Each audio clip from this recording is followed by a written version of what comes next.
Halo adik-adik santri Madin MTADIY, apa kabar semuanya? Semoga semuanya dalam keadaan sehat ya, dan semoga semuanya tetap semangat untuk belajar hari ini.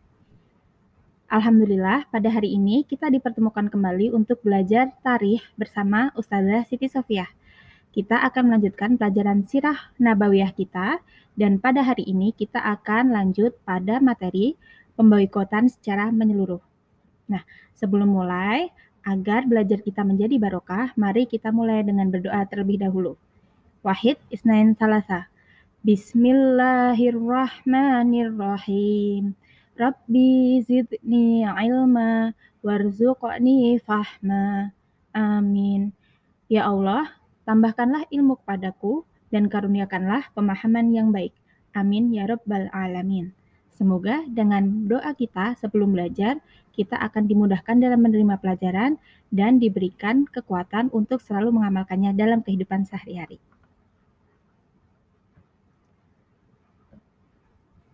Sebelum kita melanjutkan, mari kita ulang terlebih dahulu pelajaran pada pertemuan sebelumnya. Sebelumnya kita sudah belajar mengenai kisah masuk Islamnya dari Umar radhiyallahu anhu dan Hamzah radhiyallahu anhu. Nah, masuk Islamnya oleh kedua tokoh hebat ini telah membawa banyak pengaruh terhadap dakwah Islam secara terang-terangan. Nah, di sini kita memiliki 4 hal besar yang kita sampaikan dari pertemuan kemarin, yaitu kisah Hamzah masuk Islam, kisah Umar masuk Islam, kemudian kisah Nabi Muhammad SAW yang menolak tawaran dari orang musyrik, namun kita tidak menjelaskannya panjang lebar kemarin, dan yang terakhir adalah kesepakatan Bani Al-Muthalib dan Bani Hashim untuk tetap melindungi Nabi Muhammad SAW, baik dari kalangan kaum kafir ataupun kaum muslim, demi menjaga saudara mereka. Nah, mari kita lanjutkan pada piagam kezoliman dan kesewenang-wenangan. Orang musyrik berkumpul di perkampungan Bani Kinanah untuk membuat kesepakatan bersama menghadapi Bani Hashim dan Bani Al-Muthalib. Isinya dari kesepakatan ini adalah larangan menikah, jual beli, berteman, berkumpul, memasuki rumah, berbicara dengan mereka, kecuali jika mereka sukarela menyerahkan Nabi Muhammad untuk dibunuh. Untuk keperluan ini mereka menulis di atas lembar papan kayu. Nah, kira-kira ada yang tahu nggak kenapa Bani Hashim dan Bani Al-Muthalib ini menjadi sasaran dari piagam yang sangat merugikan kepada mereka dari orang-orang musyrik? Ada yang tahu nggak? Iya, kalau kita ingat-ingat kemarin, Bani Hashim dan Bani Al-Muthalib itu telah dikumpulkan oleh Abu Thalib, di mana Abu Thalib adalah paman dari Rasulullah yang sangat mencintai Rasulullah. Nah, mereka bersepakat untuk melindungi Rasulullah dari kejahatan orang-orang musyrik. Tentunya ini adalah bertentangan dengan kemauan orang-orang musyrik untuk menyiksa Nabi, untuk menghentikan dakwah Nabi. Jadi, mereka berusaha untuk memboikot kaum dari Bani Hashim dan Bani Al-Muthalib di sini dengan mengadakan kesepakatan. Nah, di sini piagam ini selesai dibuat, lalu papannya digantung di tembok bagian dalam Ka'bah. Bani Hashim dan Bani Al-Muthalib pun mulai diisolir di Syi'ib Abu Thalib pada awal bulan Muharram tahun ke-7 dari nubuah.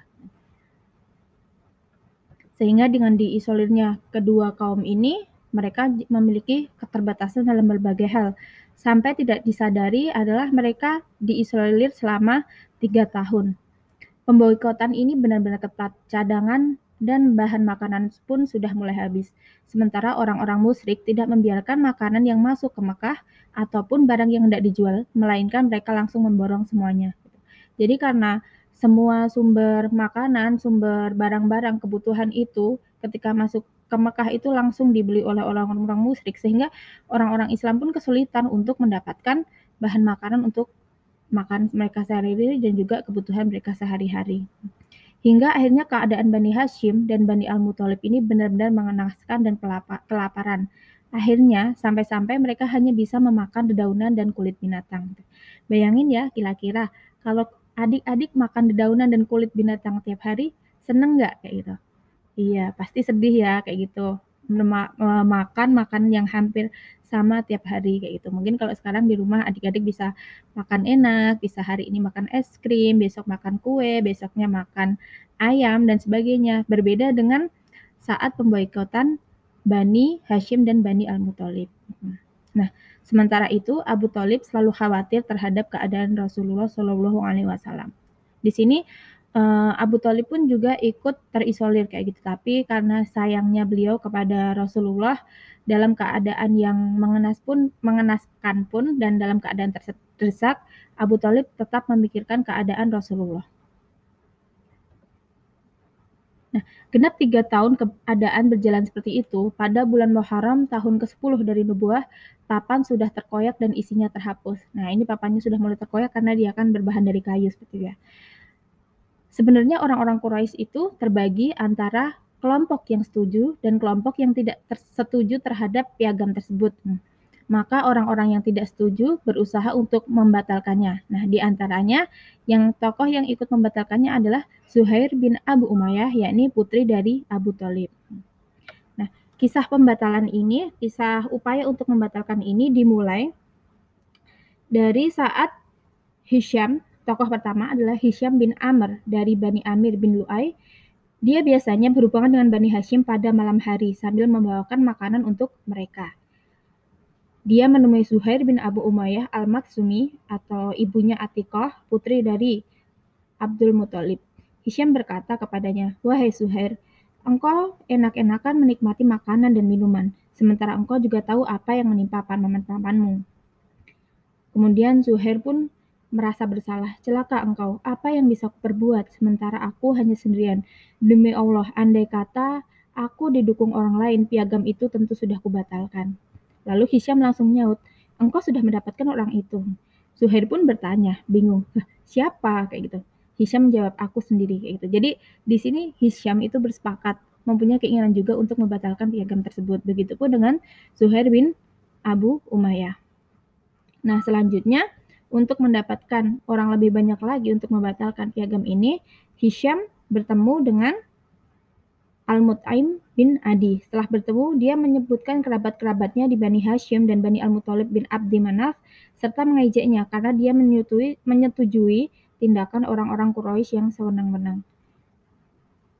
Al-Mut'im pun merasa bersalah. Lalu dia berkata, "Celaka engkau, apa yang bisa kuperbuat sementara aku hanya sendirian?" Hisham menjawab lagi, "Engkau telah mendapatkan orang kedua," kata Hisham. "Siapa?" Hisham menjawab, "Aku sendiri." Gitu. "Kalau begitu, carilah orang ketiga.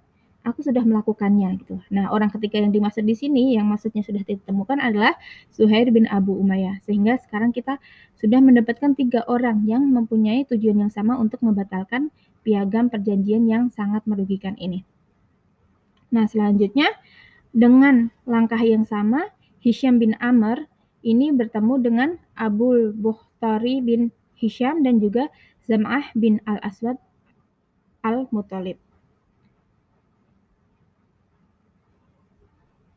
Nah, selanjutnya, setelah 5 orang ini bersepakat untuk melakukan upaya pembatalan terhadap piagam ini, esok harinya mereka pergi ke tempat yang biasa digunakan untuk pertemuan. Abu Jahal berada di bagian pojok masjid berkata di tempat yang sama di pertemuan itu, karena Abu Jahal mendengar apa yang mereka diskusikan, yakni kelima orang yang ingin membatalkan piagam ini, lalu Abu Jahal berkata, "Engkau pendusta demi Allah, piagam itu tidak boleh dirobek." Nah, di sini kita tahu, sekafir-kafirnya, semusyrik-musyriknya Abu Jahal itu, dia tetap menyebutkan kata demi Allah gitu.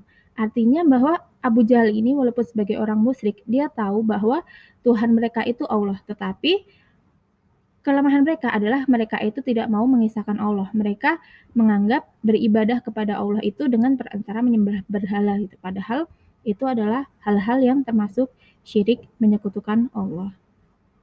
Nah, saat itu Abu Thalib hanya duduk di pojok masjid. Ini adalah paman dari Rasulullah yang baik hati tadi.